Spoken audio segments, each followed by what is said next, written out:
യോഹന്നാന്റെ സുവിശേഷം 10-ാം അധ്യായം 10-ാമത്തെ വാക്യം. മോഷ്ടിക്കുവാനും അറുക്കുവാനും മുടിക്കുവാനും അല്ലാതെ കള്ളൻ വരുന്നില്ല. അവർക്ക് ജീവൻ ഉണ്ടാകുവാനും സമൃദ്ധിയായി ജീവൻ ഉണ്ടാകുവാനും അത്രേ ഞാൻ വന്നിരിക്കുന്നത്. മോഷ്ടിക്കുവാനും അറുക്കുവാനും മുടിക്കുവാനുമല്ലാതെ കള്ളൻ വരുന്നില്ല. ഇവിടെ കള്ളൻ എന്ന കർത്താവ് ഉദ്ദേശിച്ചിരിക്കുന്നത് സാത്താനെയാണ്, അല്ലെങ്കിൽ പിശാചിൻ്റെ പ്രവർത്തനങ്ങളെയാണ്. സർവശക്തനായ ദൈവത്തിന് അനേക നാമങ്ങൾ, അനേക പേരുകൾ ഉള്ളതുപോലെ തന്നെ ബലഹീനനായ പിശാചിനും പരാജയപ്പെട്ട പിശാചിനും പല പേരുകളുണ്ട്. പഴയ പാമ്പ്, മഹോപദ്രവകാരി, സാത്താൻ, ഇരുട്ട്, ഇങ്ങനെ വിവിധ പേരിൽ പിശാചിനെ അറിയപ്പെടുന്നുണ്ട്. അതിലെ ഒരു പേരാണ് യേശു ഇവിടെ പറഞ്ഞത്, കള്ളൻ. കള്ളൻ അറക്കുവാനും മുടിക്കാനും മോഷ്ടിക്കാനുമല്ലാതെ കള്ളനായ സാത്താൻ വരുന്നില്ല. എന്നാൽ യേശു പറയുന്നു, എന്നാൽ ഞാൻ വന്നതോ. യേശു കർത്താവ് അവനെക്കുറിച്ച് നമുക്ക് പരിചയപ്പെടുത്തുന്നു. യേശു വന്നതോ നിങ്ങൾക്ക് ജീവൻ ഉണ്ടാകാനും, അത് വെറും ജീവനല്ല, സമൃദ്ധിയായ ജീവൻ, അബണ്ടന്റ് ലൈഫ്. അപ്പോൾ ക്രിസ്തു യേശുവിലുള്ള ജീവിതം സമർത്ഥമായതാണ്, അബണ്ടന്റ് ആണ് എന്ന് എത്ര പേർക്ക് ഈ സഭയിൽ വിശ്വസിക്കാൻ പറ്റും? അത് വിശ്വസിക്കാൻ പറ്റാത്തവർക്ക് ഇപ്പോൾ എഴുതിയ ഈ വചനം വിശ്വസിക്കാൻ പറ്റില്ല. കാരണം യേശു പറയുന്നു, ഞാൻ വന്നത് നിങ്ങൾക്ക് ജീവൻ ഉണ്ടാകാൻ. സാത്താൻ പ്രവർത്തിക്കുന്നത് സ്വർഗത്തിലല്ലല്ലോ, സാത്താൻ പ്രവർത്തിക്കുന്നത് ഭൂമിയിലല്ലേ. സ്വർഗത്തിൽ എത്തിയാൽ സ്വർഗത്തിലില്ലാത്ത ഒരു വ്യക്തിയാണ് സാത്താൻ.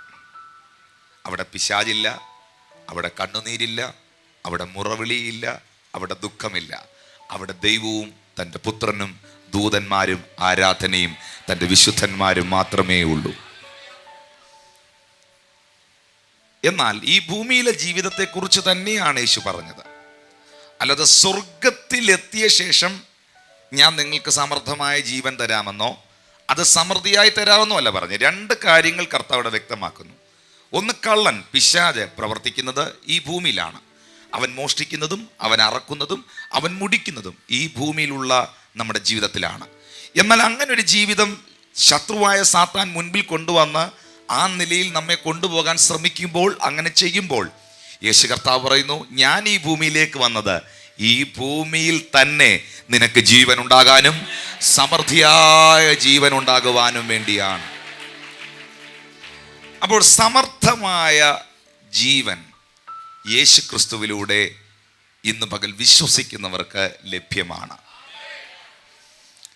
ഈ വചനത്തിനെങ്ങും എൻ്റെ സഹോദരങ്ങളെ ഒരു മാറ്റവും വന്നിട്ടില്ല. പിന്നെന്താ ബ്രദറെ എനിക്ക് ഇത് കേട്ടിട്ടൊന്നും തോന്നാത്തേ? അതിനൊറ്റ കാരണമേ ഉള്ളൂ. ബ്രദറിനോ സിസ്റ്ററിനോ എന്തെങ്കിലും മാറ്റം വരുത്താനുണ്ടെങ്കിൽ, ഹൃദയത്തിലോ ജീവിതത്തിലോ എന്തെങ്കിലും ക്രമീകരിക്കാനുണ്ടെങ്കിൽ അതങ്ങ് ക്രമീകരിച്ചാൽ ഇതങ്ങ് മനസ്സിലാവും. ഒരു റബ്ബറും തോട്ടത്തിനകത്ത് ഇടിവെട്ടി മഴ പെയ്യുമ്പോൾ എല്ലാ റബ്ബറും നനയും, ഒരു റബ്ബർ പോലും നനയാതിരിക്കില്ല. ഈ മഴ കഴിഞ്ഞ് ഈ റബ്ബറും തോട്ടം ഒന്ന് ചെക്ക് ചെയ്യാൻ ചെന്നാൽ ചില ചിരട്ടകൾ, റബ്ബറും തോട്ടത്തിൽ റബ്ബർ മരത്തിനകത്ത് ഘടിപ്പിച്ചിരിക്കുന്ന ചില ചിരട്ടകൾ നിറഞ്ഞൊഴുകുന്ന കാണാം, വെള്ളം, ഈ മഴവെള്ളം. ചില ചിരട്ടകളിൽ വെള്ളം വീണിട്ടുണ്ട്, പക്ഷെ അതിങ്ങനെ ചരിഞ്ഞൊഴുകുന്ന കാണാം. ചില ചിരട്ടകൾ മഴ പെയ്തത് അറിഞ്ഞിട്ടേയില്ല. ഒന്നാഴമായി പഠിച്ചാൽ മനസ്സിലാകും, ഈ മഴവെള്ളം നിറഞ്ഞൊഴുകുന്ന ചിരട്ട നേരെ ഇരുന്നതാണ്. ആ മരത്തേൽ, ആ കമ്പിക്കകത്ത് നേരെ ഇരുന്നതാണ്. വെള്ളം വീണെങ്കിൽ ലീക്കായിക്കൊണ്ടിരിക്കുന്നത് അവിടെ ഇരുന്നെങ്കിലും മനസ്സ് പലയിടത്താണ്, അതുകൊണ്ട് ഇങ്ങനെ സൈഡേക്കൂടെ ഒഴുകിക്കൊണ്ടിരുന്നു. എന്നാൽ ചിലത് ഇതൊന്നും ഏറ്റെടുക്കുന്നേയില്ല, അവർ കമന്നിരിക്കുകയാണ്. ഇന്ന് പകൽ നേരെ ഇരിക്കുന്നതിനെ നിറച്ചേ വിടൂ.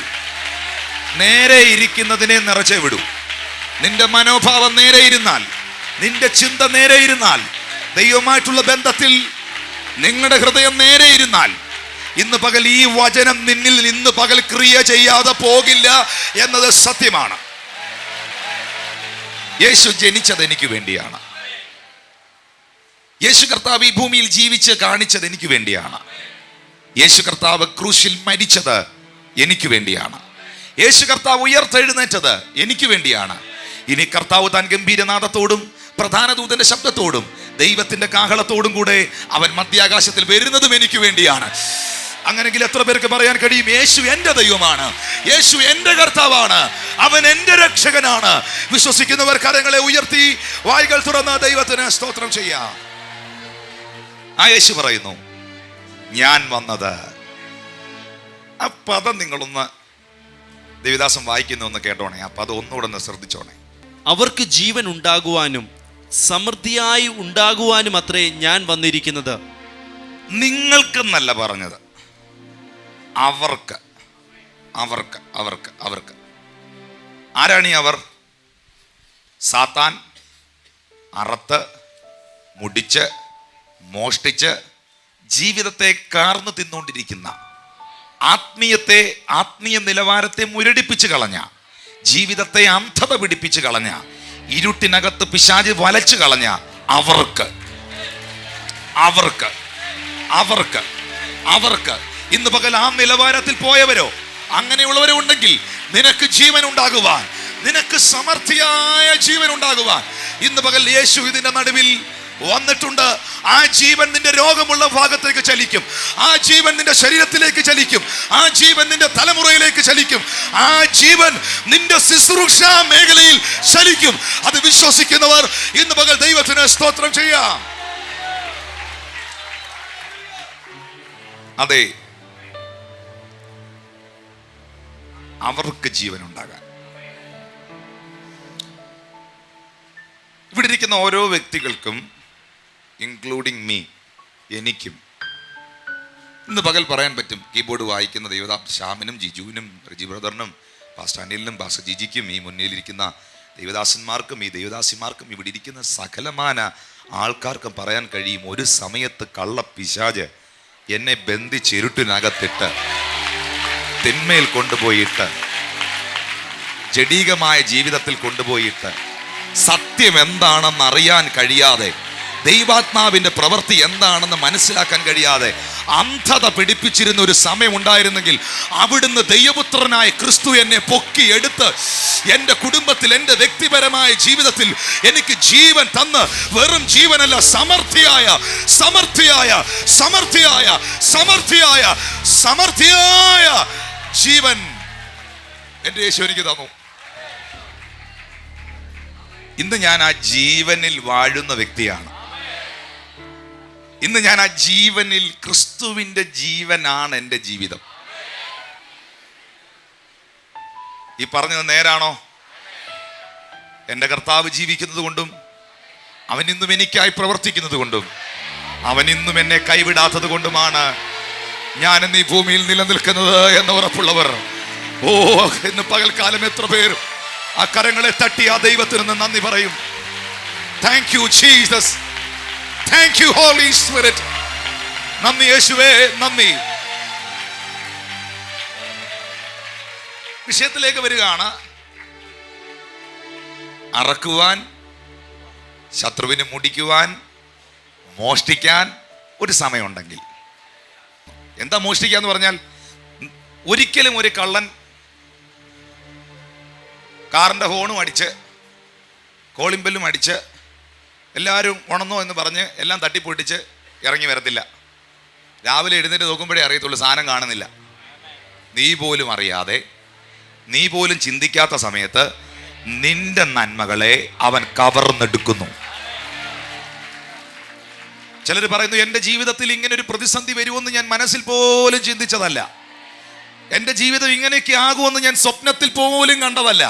അതെ, പിശാച് അറക്കുകയും മുടിക്കുകയും മോഷ്ടിക്കുകയും ചെയ്തെങ്കിൽ, ഇന്നും ചെയ്യുന്നെങ്കിൽ, ഇതാ അവനിൽ നിന്ന്, അവൻ്റെ തന്ത്രത്തിൽ നിന്ന്, അവൻ കൊണ്ടുവന്ന പരാജയത്തിൽ നിന്ന് നിന്നെ വിടുവിപ്പാൻ കഴിവുള്ളവനെ ഞാൻ നിനക്ക് പരിചയപ്പെടുത്തുന്നു.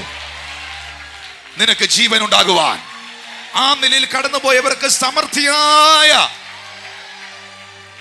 സമർത്ഥമായ ജീവൻ ഉണ്ടാകുവാൻ കടന്നു വന്നവനായ കർത്താവ്. അതിന്ന് പകൽക്കാലം നിങ്ങൾ വിശ്വസിക്കണം. നിങ്ങൾ എന്താണോ വിശ്വസിക്കുന്നത് അതാണ് കർത്താവ് നിങ്ങൾക്ക് വേണ്ടി ഇന്ന് പകൽ ചെയ്യുന്നത്. ഇതിനകത്തിരിക്കുന്ന ഒരു വ്യക്തിയെങ്കിലും വചനത്തെ വചനമായി കണ്ട് ഇതെന്നോടുള്ള ദൂത, ഇതെന്നോട് കർത്താവ് സംസാരിക്കുക, ഇതെന്നോട് ദൈവം ഇടപെടുക.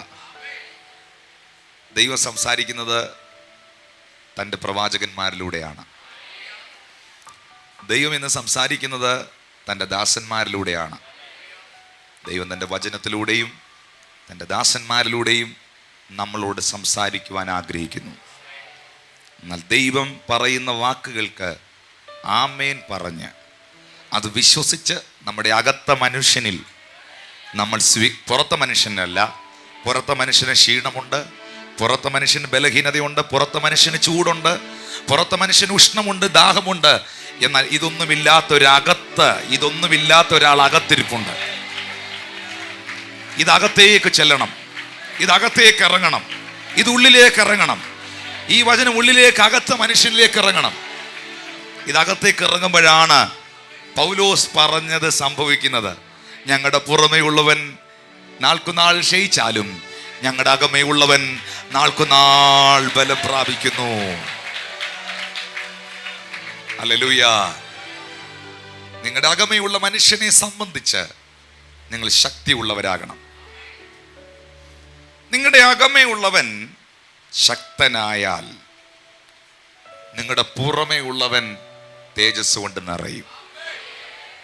നിങ്ങളുടെ അകമയുള്ള മനുഷ്യൻ, ദൈവത്തിൻ്റെ ആത്മാവ്, നിങ്ങളുടെ അകത്ത് ദൈവം തന്ന നിന്റെ ആത്മാവ് ദൈവവചനത്താൽ പുഷ്ടിപ്പെട്ടാൽ, ശക്തിപ്പെട്ടാൽ, ഈ ലോകത്തിലെ നിരാശകളോ, ഈ ലോകത്തിലെ പ്രതിസന്ധികളോ, ഈ ലോകത്തിലെ പ്രശ്നങ്ങളോ ഒന്നും നിങ്ങളെ അഫക്റ്റ് ചെയ്യാൻ പറ്റത്തില്ല. തമിഴ്നാട് മുഖ്യമന്ത്രിയും അമേരിക്കൻ പ്രസിഡന്റുമൊക്കെ ചില മീറ്റിങ്ങുകളിൽ, ലക്ഷങ്ങൾ കൂടുന്ന മീറ്റിങ്ങുകളിൽ അവർ വളരെ കൂളായി നിന്ന് പ്രസംഗിക്കാറുണ്ട്. ആയിരങ്ങൾ അവർക്ക് ഭീഷണികൾ ഉയർത്തുമ്പോഴും അവർ പ്രസംഗിക്കാറുണ്ട്. കാരണം അവരുടെ ഉടുപ്പിൻ്റെ അകത്ത് അവർ ബുള്ളറ്റ് പ്രൂഫായിട്ടുള്ള ഉടുപ്പ് ഇട്ടിട്ടുണ്ട്. വെടിയുണ്ടകൾ അകത്ത് കയറാത്ത ഉടുപ്പ്. ഈ വെടിയുണ്ടകൾ അകത്ത് കയറാത്ത ഉടുപ്പും ഇട്ട് നിന്ന് പ്രസംഗിക്കുന്ന ഈ അംഗരക്ഷകർ അപ്പുറത്തും ഇപ്പുറത്തും നിൽക്കുന്ന ഈ വ്യക്തിക്ക് ഉറപ്പായിട്ടും അറിയാം ആരെങ്കിലും വെടിവെച്ചാൽ ഇതകത്തോട്ട് പോകുകയല്ലെന്ന്. അകത്ത് ശക്തനായ ഒരു വ്യക്തി ഉണ്ടെങ്കിൽ, അകത്തിരിക്കുന്നവൻ ബലപ്പെട്ടിരിക്കുകയാണെങ്കിൽ, പുറത്തുനിന്ന് വരുന്ന ഒരു വെടിയുണ്ടയും, പുറത്തുനിന്ന് വരുന്ന ഒരു വെടിയുണ്ടയും നിന്നെ യേശുകല. നിന്നെ എന്തെങ്കിലും യേശുന്നെങ്കിൽ നിന്റെ അകത്തിരിക്കുന്നവൻ വീക്കാണ്. എന്നാൽ ഇന്ന് ബലം പ്രാപിക്കുവാൻ ദൈവത്തിന്റെ ആത്മാവ് നിന്നോട് ഇടപെടുന്നു.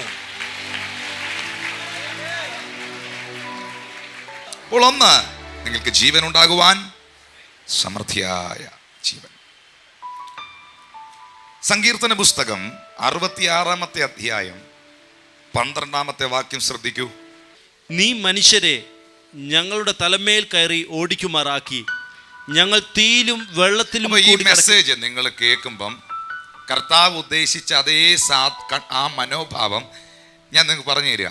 കണ്ടോ, സാത്താൻ അറക്കുകയും മുടിക്കുകയും മോഷ്ടിക്കുകയും അല്ലെങ്കിൽ ചെയ്തുകൊണ്ടിരിക്കുന്ന വ്യക്തികൾക്ക് അവരെന്നിൽ വിശ്വസിച്ചാൽ ഞാൻ വന്നത് അവർക്ക്, നിങ്ങൾക്കെന്നല്ല പറഞ്ഞത്, ശിഷ്യന്മാരോടല്ല പറഞ്ഞത്, അവർക്ക്. ആർക്ക്? സാത്താൻ അറക്കുകയും മുടിക്കുകയും മോഷ്ടിക്കുകയും ചെയ്ത ജീവിതങ്ങൾക്ക്, വ്യക്തികൾക്ക് ജീവനുണ്ടാകാനും സമൃദ്ധിയായ ജീവനുണ്ടാകുവാനും മാത്രമേ ഞാൻ വന്നത്. അപ്പോൾ ഒരു പ്രശ്നം ഉണ്ടെങ്കിൽ മറുഭാഗത്ത് ആ പ്രശ്നത്തിന് പരിഹാരമുണ്ട്. ഒരു പ്രതിസന്ധി പിശാച് സാത്താൻ കൊണ്ടുവച്ചിട്ടുണ്ടെങ്കിൽ മറുഭാഗത്ത് ദൈവപുത്രനായ ക്രിസ്തുവിലേക്ക് നിങ്ങൾ നോക്കൂ. അവനിൽ ആ പ്രശ്നത്തിന് നിങ്ങൾക്ക് ഉത്തരം ഉണ്ട്. ഒരു ബസ്സിനകത്ത് കയറുമ്പോൾ ഡ്രൈവർ ഇടയ്ക്ക് ചെന്നിട്ട് സാറേ ഈ വണ്ടി എവിടെയെങ്കിലും പോയി ഇടിക്കുവോ എന്ന് ചോദിച്ചിട്ടാണോ ബസ്സിൽ ഇരിക്കുന്നത്? അല്ല, ആ ബസ് ഓടിക്കുന്ന ഡ്രൈവറെ ആ കയറിയിരിക്കുന്ന ബസ്സിൽ ഒരു വിശ്വാസം, ഇതങ്ങ് എത്തുമെന്നുള്ള വിശ്വാസം. അങ്ങനെയാണെങ്കിൽ ഇതിലധികം ഇതിലൊക്കെ എത്രയധികം നമ്മുടെ കർത്താവിൽ നമുക്ക് വിശ്വസിക്കാം. ഇതിലൊക്കെ എത്രയധികം ചതിക്കാത്ത, കൈവിടാത്ത, അനാഥനായി വിടാത്ത, ഉപേക്ഷിക്കാത്ത നമ്മുടെ ദൈവത്തിൽ നമുക്ക് വിശ്വസിക്കാം. ഒരമ്മ തന്റെ കുഞ്ഞിനെ മറക്കുമോ? ഒരു സ്ത്രീ താൻ പ്രസവിച്ച കുഞ്ഞിനോട് കരുണ തോന്നാതിരിക്കുമോ? അവൾ നിന്നെ മറന്നാലും ഞാൻ നിന്നെ മറക്കത്തില്ലെന്ന് അരുളി ചെയ്ത, ആകാശവും ഭൂമിയും മാറിയാലും മാറാത്ത കർത്താവിൽ വിശ്വസിക്കുന്നവർ കരങ്ങളെ ഉയർത്തി ദൈവത്തെ സ്തുതിക്കാം. നോക്കൂ ആ സങ്കീർത്തന ഭാഗം. നീ മനുഷ്യരെ ഞങ്ങളുടെ തലമേൽ കയറി ഓടിക്കുമാറാക്കി, ഞങ്ങൾ തീയിലും വെള്ളത്തിലും കൂടി കടക്കേണ്ടി വന്നു, എങ്കിലും നീ ഞങ്ങളെ സമൃദ്ധിയിലേക്ക് കൊണ്ടുവന്നിരിക്കുന്നു. ഇങ്ങോട്ട് നോക്കിയേ. നീ മനുഷ്യനെ തലമേൽ കയറി ഞങ്ങളുടെ തലേ കൂടെ ഓടിക്കുമാറാക്കി. ഇത് സങ്കീർത്തനത്തിനുള്ളതാ. പക്ഷെ നമ്മൾ നാട്ടിൻപുറംകാര് നമ്മൾ ഇത് സങ്കീർത്തനത്തിലുള്ളതാന്ന് അറിയാതെ എത്രയോ പ്രാവശ്യം ഇത് പറഞ്ഞിട്ടുണ്ട്. അപ്പം പലതും എൻ്റെ തലേ കയറി നിരങ്ങുക.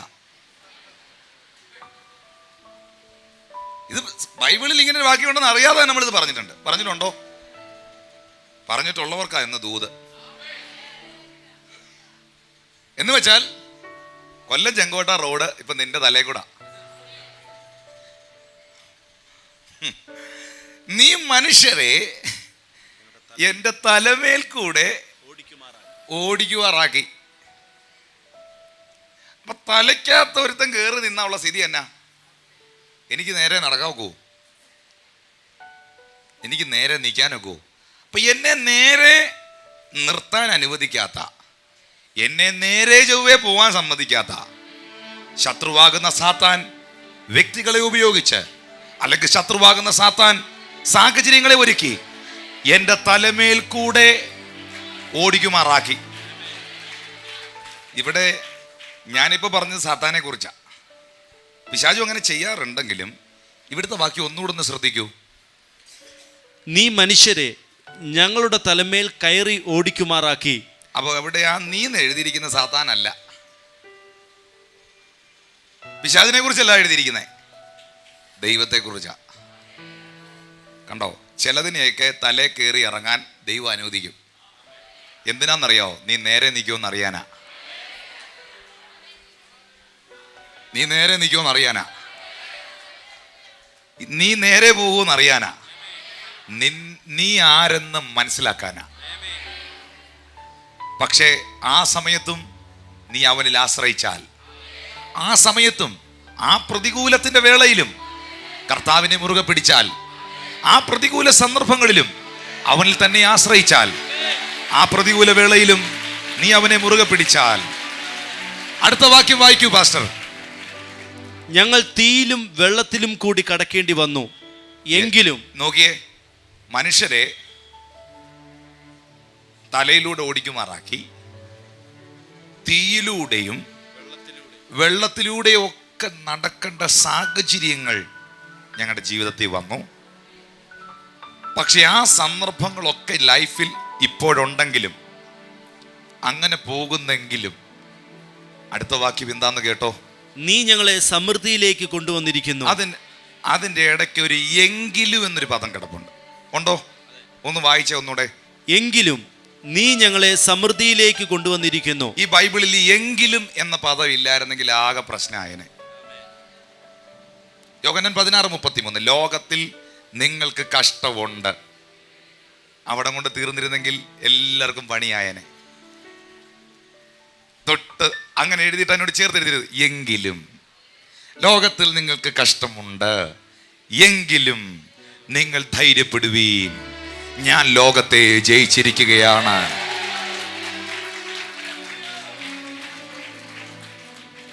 നീ മനുഷ്യരെ എൻ്റെ തലയിൽ കൂടെ ഓടിക്കുമാറാക്കി, തീയിലും വെള്ളത്തിലൂടെയും ഞാൻ നടക്കേണ്ടി വന്നു, കർത്താവെ അവിടെ കൊണ്ട് തീർന്നായിരുന്നെങ്കിൽ എൻ്റെ കഥ കഴിഞ്ഞേനെ. എങ്കിലും ഇതെല്ലാം ഉണ്ടെങ്കിലും ഇതൊക്കെ വെളിപ്പെടുന്നെങ്കിലും നീ എന്നെ സമൃദ്ധിയിലേക്ക് കൊണ്ടുവന്നിരിക്കുന്നു. വിശ്വസിക്കുന്നവർ കരങ്ങളൊന്ന് ഉയർത്തി ദൈവത്തിന് സ്തോത്രം ചെയ്യാമോ? എങ്കിലും ഇതെല്ലാം ഉണ്ടെങ്കിലും. ജീവിതത്തിൽ പ്രതിസന്ധികളോ ദുഃഖങ്ങളോ കഷ്ടതകളോ വരത്തില്ലെന്നല്ല, വരാം. പക്ഷെ ഇന്ന് നിങ്ങൾ ഈ സഭായോഗത്തിൽ ഇവിടെ പഠിക്കേണ്ടത് ദൈവത്തിൻ്റെ ഹൃദയം എന്താണെന്നാണ്. ദൈവത്തിൻ്റെ ഹൃദയം ഭയങ്കര വ്യത്യസ്തമായ ഒന്നാണ്. അതുകൊണ്ടല്ലേ ഇശായി എന്ന് പറയുന്ന ശക്തനായ മനുഷ്യൻ തൻ്റെ ഹൃദയത്തിൽ നിശ്ചയിച്ച തൻ്റെ മക്കളെ ഓരോരുത്തരെ ഇറക്കി പ്രവാചകന്റെ മുമ്പിൽ നിർത്തി അവരെക്കുറിച്ച് അഭിപ്രായം പറഞ്ഞപ്പോഴും ദൈവം തമ്പുരാൻ ഒന്നും മിണ്ടിയില്ല. എന്നാൽ ഇശായി പറയുന്നു, ഇനി ഒരുത്തനുണ്ട്, അവൻ വേസ്റ്റാന്നാ പറയുന്നത്, വേസ്റ്റ്. എന്നാൽ അവനെ കാട്ടിൽ നിന്ന്, ദാവീദിനെ കാട്ടിൽ നിന്ന് വിളിച്ച് വീട്ടിൽ കൊണ്ടുവന്നപ്പോൾ ദൈവം തമ്പുരാൻ പറഞ്ഞു, ഇവരെ അഭിഷേകം ചെയ്യുക. എന്നിട്ട് അവിടെ എഴുതിയിരിക്കുന്നു, മനുഷ്യൻ പുറമേ ഉള്ളതിനെ നോക്കുമ്പോൾ യഹോവയോ ഹൃദയത്തെ നോക്കുന്നു. കരങ്ങളെ ഉയർത്തി ചേർന്ന് ദൈവത്തെ സ്തുതിക്കാമോ? ദൈവം നോക്കുന്നത് നമ്മുടെ ഹൃദയത്തെയാണ്. ദൈവത്തിൻ്റെ ആഗ്രഹം നാം അനുഗ്രഹിക്കപ്പെടണമെന്നുള്ളതാണ്. നോക്കിയേ, നമ്മൾ തകർന്നു പോകാനായിരുന്നു ദൈവത്തിൻ്റെ പദ്ധതിയെങ്കിൽ, നമ്മൾ നശിക്കാനായിരുന്നു ദൈവത്തിൻ്റെ ആഗ്രഹമെങ്കിൽ, ഒരിക്കലും തൻ്റെ ഏക മകനെ താൻ ഈ ഭൂമിയിലേക്ക് അയക്കില്ലായിരുന്നു. സ്വർഗത്തിലെ ഏറ്റവും വലിയ സമ്പാദ്യം, സ്വർഗത്തിലെ ഏറ്റവും വലിയ നിധി, സ്വർഗത്തിലെ ഏറ്റവും വലിയ പവർഫുൾ അതോറിറ്റിയുള്ള മനുഷ്യൻ, സ്വർഗത്തിലെ ഭൂമിക്ക് സകല അധികാരങ്ങളും നൽകപ്പെട്ട 10,000ങ്ങളിൽ അതിസുന്ദരനായ, അഗ്നിജ്വാലയ്ക്കൊത്ത കണ്ണുള്ള, മാറത്ത് പൊൻകച്ച കെട്ടിയ, വെള്ളോട്ടിന് സദൃശ്യമായ കാലുകളുള്ള, പെരുവെള്ളത്തിന്റെ ഇരച്ചിൽ പോലെ ശബ്ദമുയർത്തി ന്യായം വിധിക്കുന്ന 7 നക്ഷത്രങ്ങളെ വലം കയ്യിൽ പിടിച്ച, ഇത്ര പവർഫുള്ളായ ആൽഫയും ഒമേഗയും, വന്നവനും വരുവാനിരിക്കുന്നവനും, ഇരുന്നവനും ഇരിക്കുന്നവനുമായ ഇത്ര വലിയവനായ തൻ്റെ മകനെ, തൻ്റെ ഏകപുത്രനെ കാൽവറി ക്രൂശിൽ തകർക്കുവാൻ, ഗബദായുടെ കൽത്തളത്തിൽ കെട്ടിയിട്ട് അടിക്കുവാൻ പിതാവിന് മനസ്സ് തോന്നിയത് എന്നെ തകർക്കാനല്ല, തൻ്റെ പുത്രനിലൂടെ എന്നെ വിടുവിക്കുവാൻ, തൻ്റെ പുത്രനിലൂടെ എന്നെ രക്ഷിക്കുവാൻ, തൻ്റെ പുത്രനിലൂടെ എനിക്ക് സൗഖ്യം തരുവാൻ, തൻ്റെ പുത്രനിലൂടെ എനിക്ക് നിത്യജീവൻ തരുവാൻ, തൻ്റെ പുത്രനിലൂടെ എന്നെ നീതീകരിക്കുവാൻ, തൻ്റെ പുത്രനിലൂടെ എന്നെ മാനിക്കുവാൻ. ഇന്ന് പകൽ വിളിച്ചു പറ, I am a blessed word. ഞാൻ അനുഗ്രഹിക്കപ്പെട്ട ഒരു വ്യക്തിയാണ്.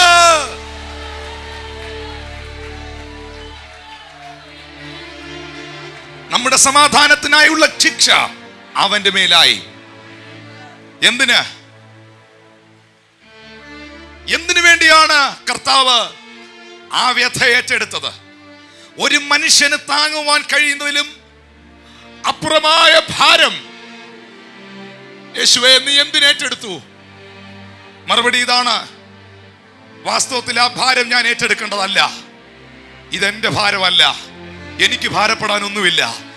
ഇതെന്നെ സ്നേഹിക്കുന്ന, ഈ ഭൂമിയിൽ ജീവിക്കുന്ന, ഈ ഭൂമിയിൽ ജനിച്ച, ഇനി ഈ ഭൂമിയിൽ ജനിക്കാനിരിക്കുന്ന സകല മനുഷ്യന്റെയും പാപവും ഭാരവുമാണ് ഞാൻ ഏറ്റെടുത്തിരിക്കുന്നത്. ആമേൻ. ഇത് തിരിച്ചറിഞ്ഞ സങ്കീർത്തനക്കാരൻ പറഞ്ഞു, നിന്റെ സകല പാപവും നിന്റെ സകല ഭാരവും അവന്റെ മേലിട്ടുകൊള്ളുക, അവൻ അതിനെ ചുമന്നുകൊള്ളും. ഇന്ന് പകൽ ഞാൻ ഭാരം ചുമക്കാതിരിക്കാൻ എനിക്ക് വേണ്ടി അവൻ ഭാരം ചുമന്നു. വാസ്തവത്തിൽ അവന്റെ അടിപ്പിണരാൽ നിങ്ങൾക്ക് സൗഖ്യം വന്നിരിക്കുന്നു. ഞാൻ ഈ സഭയിലുള്ളവരോടും എൻ്റെ മാന്യ സഹോദരങ്ങളോടും ഇവിടുത്തെ കെയർസൽ ലീഡേഴ്സിനോടും സുവിശേഷ വേലയിലുള്ള ഏതെങ്കിലും ദൈവദാസന്മാരുണ്ടെങ്കിൽ അവരോടും ഈ ലൈവ് TV കാണുന്നവരോടും ഒക്കെ ഞാൻ പറയാം, മനുഷ്യനെ പ്ലേസ് ചെയ്യാൻ, മനുഷ്യനെ പ്രസാദിപ്പിക്കാൻ നിങ്ങൾ പ്രസംഗിക്കരുത്.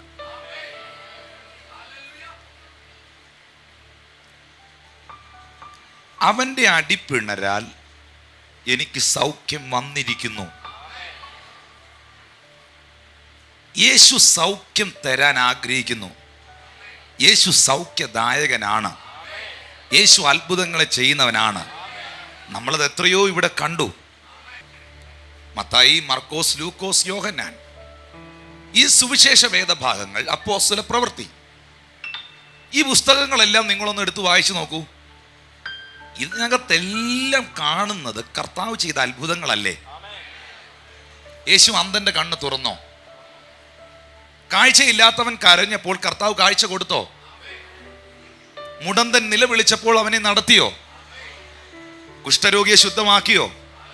പറ.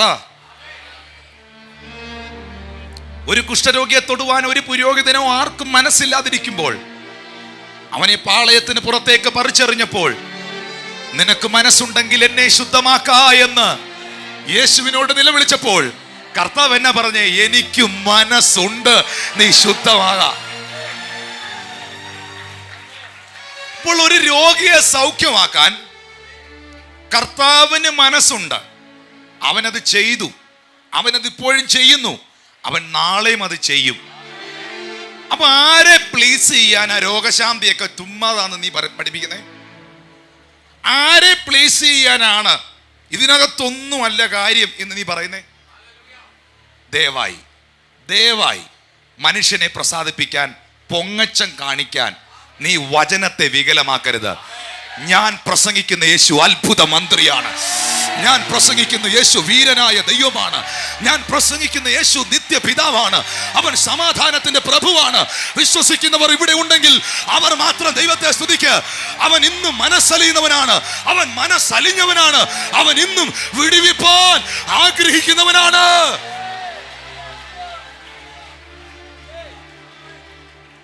വായിക്കൂ യോഹന്നാന്റെ സുവിശേഷം 10-ാം അധ്യായം 9-ാം വാക്യം. ഞാൻ വാതിലാകുന്നു, എന്നിലൂടെ കടക്കുന്നവൻ രക്ഷപ്പെടും. ഇങ്ങോട്ട് നോക്കിയേ, രക്ഷപ്പെടാൻ ആഗ്രഹിക്കുന്നവരാണ് എല്ലാവരും. മുകേഷ് അംബാനിയുടെ ആഗ്രഹം ഇനിയും രക്ഷപ്പെടണമെന്നാ. ബിൽഗേറ്റ്സിന്റെ ആഗ്രഹം ഇനിയും രക്ഷപ്പെടണമെന്നാ. മനുഷ്യന്റെ എല്ലാ ആഗ്രഹം ഇനിയും വളരണം, ഇനിയും രക്ഷപ്പെടണം. ഇന്ന് യേശു ആകുന്ന വാതിലൂടെ കടക്കുന്നവൻ രക്ഷപ്പെടും എന്ന് പറഞ്ഞത് ഏതർത്ഥത്തിലാണ്? വലിയ പണക്കാരനാവുമോ പാസ്റ്ററെ? പറയാം. വീടൊക്കെ കിട്ടുമോ? അതും പറയാം. യേശു ആകുന്ന വാതിലൂടെ കടക്കുന്നവൻ രക്ഷപ്പെടും. എവിടെ? എല്ലാ മേഖലയിലും.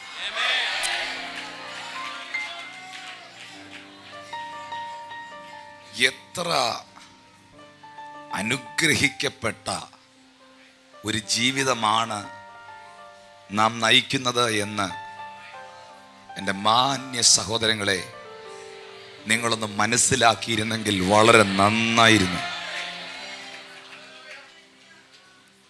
ധനാഢ്യനായ ഒരു മനുഷ്യന്, സമ്പന്നനായ ഒരു വ്യക്തിക്ക് ഉറക്കമില്ല. എന്നാൽ യേശു ക്രിസ്തുവിലൂടെ സാമ്പത്തികമായി അനുഗ്രഹിക്കപ്പെട്ടവർക്ക് ഉറക്കമുണ്ട്.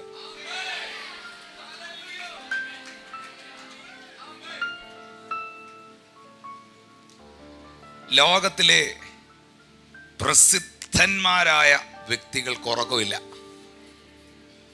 എന്നാൽ കർത്താവിൽ പ്രസിദ്ധനായവന് ഉറക്കമുണ്ട്.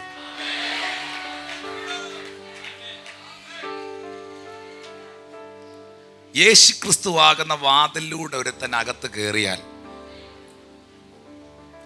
അവൻ അങ്ങനെ അകത്ത് കയറിയാൽ അവൻ എന്തെല്ലാം ഉണ്ടെന്ന് ഒരു മനുഷ്യൻ പാട്ടുപാടി. ആ മനുഷ്യന്റെ പേരാ ദാവീദ്. പുള്ളി ശക്തമായിട്ട് എഴുന്നേറ്റ് എന്ന് പറയാനുള്ളതൊക്കെ അങ്ങ് പാടി. പുള്ളി എന്നാ പാടിയേ? യഹോവ എൻ്റെ ഇടയനാകുന്നു, എനിക്ക് പച്ചയായ പുൽപ്പുറങ്ങളിൽ അവൻ എന്നെ കിടത്തുന്നു. ഇത് ആടുകളെ മേയ്ക്കുന്ന ദാവീദാണ് ഈ സങ്കീർത്തനം എഴുതിയത്. സംശയമുണ്ടോ? ദാവീദിന്റെ ജോലി എന്നായിരുന്നു അന്ന് ഈ സങ്കീർത്തനം എഴുതുമ്പം? സങ്കീർത്തനം എഴുതുമ്പോൾ ആടിനെ മേയ്ക്കുമായിരുന്നു എന്ന് എനിക്കറിയത്തില്ല. പക്ഷെ ദാവീദ് ആടുകളെ മേയിച്ചിട്ടുണ്ട്. അങ്ങനെ ഒരു അനുഭവം പുള്ളിക്ക് നന്നായിട്ടുണ്ട്. അപ്പോൾ ഇതിനെക്കുറിച്ച് പുള്ളിക്ക് വളരെ കൃത്യമായിട്ട് അറിയാം. ഇനി നിങ്ങളെല്ലാവരും തലയുയർത്തി നോക്കി.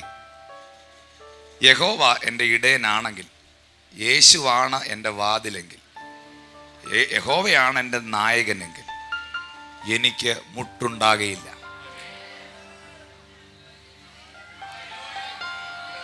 ഒന്നിനും മുട്ടുണ്ടാകുകയില്ല. എത്ര സത്യമല്ലേ? നാളെ ആ കാര്യം എങ്ങനെ നടക്കും? രാവിലെ 10 മണിക്ക് ആ പൈസ കൊടുക്കണം. തലേന്ന് രാത്രി 10 മണിയായിട്ടും കിട്ടിയിട്ടില്ല. പക്ഷെ നമ്മൾ നന്നായിട്ട് ഉറങ്ങി. കാരണം 10 മണിക്ക് കൊടുക്കാനുള്ളത് 9:55 കരുതുന്നൊരു ദൈവത്തെ നമുക്കറിയാം. B cool. ദൈവമായിട്ടാണ് നിനക്ക് ആഴമായ ബന്ധമുള്ളെങ്കിൽ, മനുഷ്യരെക്കാൾ അധികം നീ ദൈവത്തെ പ്രസാദിപ്പിക്കുന്ന വ്യക്തിയാണെങ്കിൽ, കർത്താവിന് വേണ്ടി ജീവിക്കുന്ന ആളാണെങ്കിൽ, കർത്താവിനെ കൊണ്ട് ജീവിക്കുന്ന ആളല്ല, കർത്താവിന് വേണ്ടി ജീവിക്കുന്ന ആളാണെങ്കിൽ, കർത്താവിന് വേണ്ടി ജീവിക്കുന്ന ആളാണെങ്കിൽ ഞാൻ ഉറപ്പ് പറയാം, നിനക്കൊന്നിനും മുട്ടുണ്ടാകത്തില്ല. നിനക്കൊന്നിനും മുട്ടും ഉണ്ടാകത്തില്ല, നിനക്ക് മുട്ടുവേദന ഉണ്ടാകത്തില്ല. മനസ്സിലാകുന്നവർക്കായി ഞാൻ ദൈവത്തെ സ്തുതിക്കുന്നു. 2, പച്ചയായ പുൽപ്പുറങ്ങളിൽ അവൻ എന്നെ കിടത്തുന്നു. ഈ ആടിനെ തീറ്റാൻ പോകുന്ന ഇടയനായ ദാവീദ് എപ്പോഴും ആട്ടിടയന്മാരൊരു കാര്യം ശ്രദ്ധിക്കും. പുൽപ്പുറങ്ങൾ അവര് അന്വേഷിക്കും. ഈ പുൽപ്പുറങ്ങളുള്ള സ്ഥലത്തേക്ക് ആടുകളെ മേയാനായി വിടും. എല്ലായിടവും പുൽപ്പുറങ്ങളില്ല. എല്ലായിടവും പുൽപ്പുറങ്ങളില്ല. പാറ കിടക്കുന്ന സ്ഥലമുണ്ട്. വെയിൽ കൊണ്ട് ഊപ്പാട് വരും. എന്നാൽ പുൽപ്പുറങ്ങളുണ്ട്. പുൽപ്പുറം.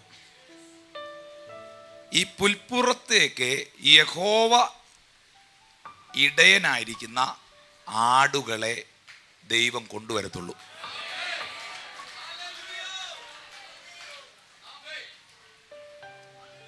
ഇനി ഫുഡൊന്നും വലുതായിട്ടൊന്നും വേണ്ട. ഞാൻ വലിയ ആളാ. ചിലരെയൊക്കെ ഈ വിചാരമൊക്കെ കണ്ടുണ്ടല്ലോ, അവരുടെ ആ ഇരിപ്പും മട്ടും ഭാവവും ആ മോഹവും ഇതൊക്കെ കണ്ടാൽ അവർ അബ്ദുൽ കലാം ആസാദിനെ ആശാമ്പള്ളിക്കൂടത്തിൽ പഠിപ്പിച്ചവരാ. അബ്ദുൽ കലാം ആസാദിനെ അവരായിരുന്നു ആശാമ്പള്ളിക്കൂടത്തിൽ പഠിപ്പിച്ച്. പിന്നെ മർക്കോസ്, മത്തായി, ലൂക്കോസ് സുവിശേഷം, ഇതെല്ലാം ഒരുപാട് കേട്ടിട്ടുണ്ട്. എൻ്റെ പൊന്ന് ബ്രദറെ, ചുമ്മാ സിസ്റ്റർ, നിന്നേക്കാൾ അറിയാം സൺഡേ സ്കൂൾ പിള്ളേർക്ക്. അവരെ വിളിച്ച് ചോദ്യം വല്ലതും അറിയണമെങ്കിൽ ഇതിനോട് ശ്രദ്ധിച്ച് കേക്ക്. Praise the Lord. എല്ലാം അറിയാം എന്ന ചിന്തയുള്ളവർക്കാണ് ഒന്നും അറിഞ്ഞുകൂടാത്തത്. സത്യമല്ലേ? ചില വീട്ടിൽ ചില കാരണവന്മാരൊക്കെ ഉണ്ട്. എന്താ കാര്യം, എവിടാ പോകുന്നത്? പുള്ളിയോട് ചോദിച്ചു എടുത്ത് ചാടി അങ്ങ് കയറി ഇടിച്ചങ്ങ് കയറും. എല്ലാം അറിയാവുന്ന പോലെ. കല്യാണം പുള്ളി കുളമാക്കി കൈ തരികയും ചെയ്യും. എന്നാൽ മര്യാദയ്ക്ക് നിൽക്കുന്നവരുണ്ട്. എന്നോട് സംസാരിക്കണേ, എന്നോട് ഇടപെടണേ, കർത്താവേ എൻ്റെ ദൈവദാസനെ കൊണ്ട് എനിക്ക് എന്തെങ്കിലും ഒന്ന് പറഞ്ഞു തരണേ, എനിക്കൊന്നുകൂടെ വളരണം, ഞാൻ ഇനിയും പഠിക്കാനുണ്ട്, ഞാൻ ഇനിയും അറിയാനുണ്ട്, ഞാൻ ഇനിയും മാറ്റം വരാനുണ്ട് എന്ന മനോഭാവമുള്ളവരെ ദൈവം പണിയാൻ തുടങ്ങും. യഹോവ എൻ്റെ ഇടയനാകുന്നു, എനിക്ക് മുട്ടുണ്ടാകുകയില്ല. എൻ്റെ ഇടയനായ യഹോവ ഇരിക്കുമ്പോൾ എനിക്കാ മുട്ടുണ്ടാകാത്തത്. അവന് മുട്ടുണ്ടെങ്കിൽ എനിക്കറിയത്തില്ല. എനിക്ക് മുട്ടുണ്ടാകത്തില്ല. കാരണം എനിക്ക് വെളിപ്പാട് കിട്ടി, യഹോവ എൻ്റെ ഇടയനാണ്. അടുത്തിരിക്കുന്നതിൻ്റെ കാര്യം എനിക്കറിയത്തില്ല. എനിക്ക് മുട്ടുണ്ടാകത്തില്ല. പിന്നെ പച്ചയായ പുൽപ്പുറങ്ങളിൽ അവൻ എന്നെ കിടത്തുന്നു. ഈ എന്നെ എന്നുള്ള വാക്ക് ഇല്ലായിരുന്നെങ്കിൽ എനിക്കിത് പറയാനൊക്കത്തില്ലായിരുന്നു. പച്ചയായ പുൽപ്പുറങ്ങളിൽ അവൻ നടത്തുന്നു. നമുക്ക് വേണേൽ വ്യാഖ്യാനിക്കാം, ആടിനെ നടത്തുന്നു, പശുവിനെ നടത്തുന്നു എന്ന് പറയാം. പക്ഷെ ഇത് എഴുതിയതാരാ? അവൻ ആടിനെയല്ല നടത്തിയ, എന്നെയാ നടത്തിയ. സ്തോത്രം. ദൈവത്തെക്കുറിച്ചുള്ള ആ കൺസെപ്റ്റുകളൊക്കെ ഒന്ന് മാറി വന്നാൽ നിങ്ങളെല്ലാം രക്ഷപ്പെടും. അവൻ എന്നെ കിടത്തുന്നു. നടത്തു വന്നോ കിടത്തു വന്നോ? കിടത്തുന്നു. ഒരാട് എപ്പോഴാ പുൽപ്പുറത്ത് കിടക്കുന്നേ?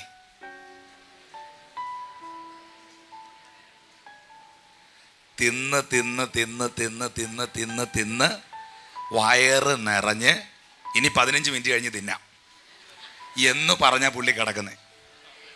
ഹലോ, സത്യമാണോ? തിന്ന് തിന്ന് തിന്ന് തിന്ന് വയറ് നിറഞ്ഞ് ഇനി 15 മിനിറ്റ് കഴിഞ്ഞ് തിന്നാം. അപ്പോഴും ഈ ആടിന് കാണാം മുമ്പിൽ ഒരുക്കിയിരിക്കുന്ന മുഴുവൻ.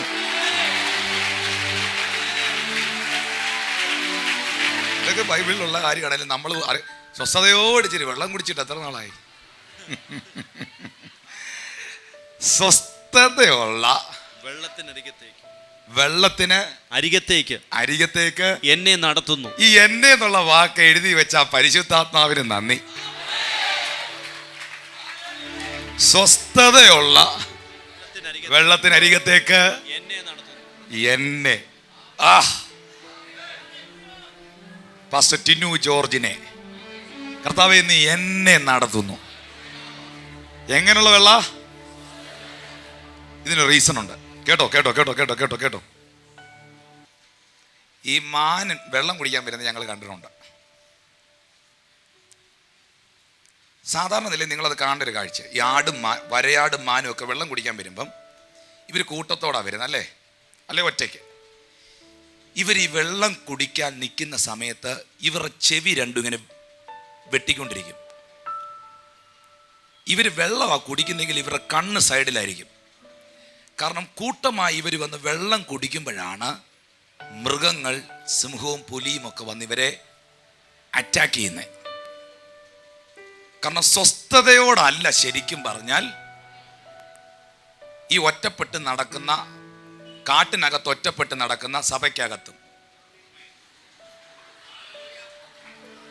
ഒറ്റപ്പെട്ട് നടക്കുന്ന ആടും മാനുമൊക്കെ സ്വസ്ഥതയോടല്ല വെള്ളം കുടിക്കുന്നത്. പക്ഷേ ഈ ആട് സ്വസ്ഥതയുള്ള വെള്ളത്തിനരികിൽ തന്നിക്കുന്നറിയോ? അപ്പുറത്തൊരു ഇടയൻ നിപ്പുണ്ട്.